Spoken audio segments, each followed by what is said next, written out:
Welcome to Halo 3 ODST, the newest game in the Halo series. We're going in hard! But this time, Master Chief isn't here to save the day.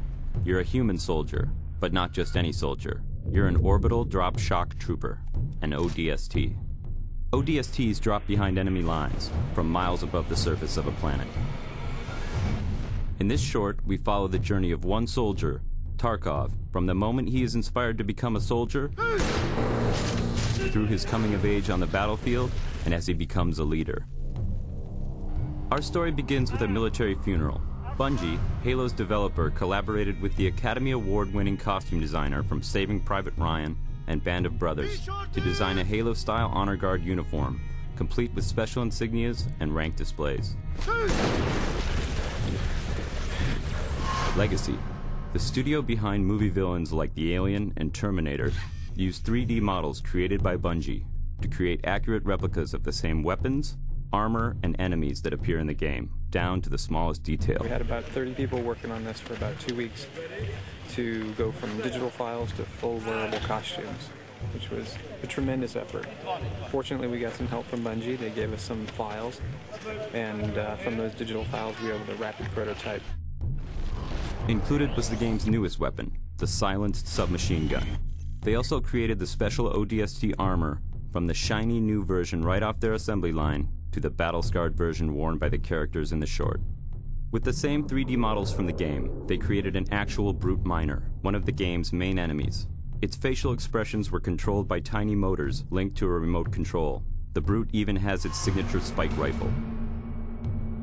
Paratroopers today use parachutes, but 500 years from now, the parachute has been replaced by a drop pod. Drop pod is a single-man method of insertion, so you can think of it almost as a manned bomb. This is the way that ODSTs insert into battle. They drop in from orbit in single-man pods, the doors blow off, and they come out fighting. To replicate a drop, an interior section of a single pod was built. Then the visual effects artists at Asylum created a dizzying freefall view and comped in view screens to show other ODSTs and the pod's various gauges and controls.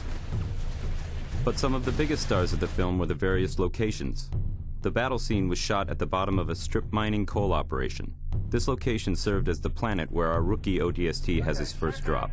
With some help from the pyrotechnic crew, Asylum created the intense firefight, falling drop pods, Covenant Banshees, and of course the climax of Tarkov's encounter with the Brute.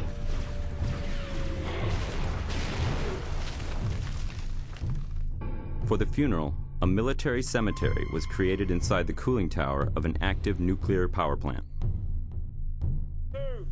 Just outside the tower, a mud pit, an obstacle wall, and a razor wire course were created to simulate ODST training.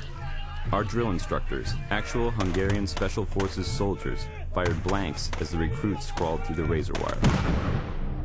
Finally, the shoot moved to an abandoned Soviet aluminum refinery. This is the location of the final Battle Cross memorial scene. Tarkov, now older, pays his last respects to a fallen squad mate, then leads his young soldiers into battle once again.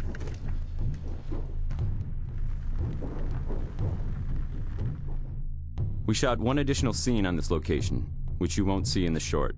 In fact, you will only see it here, right now.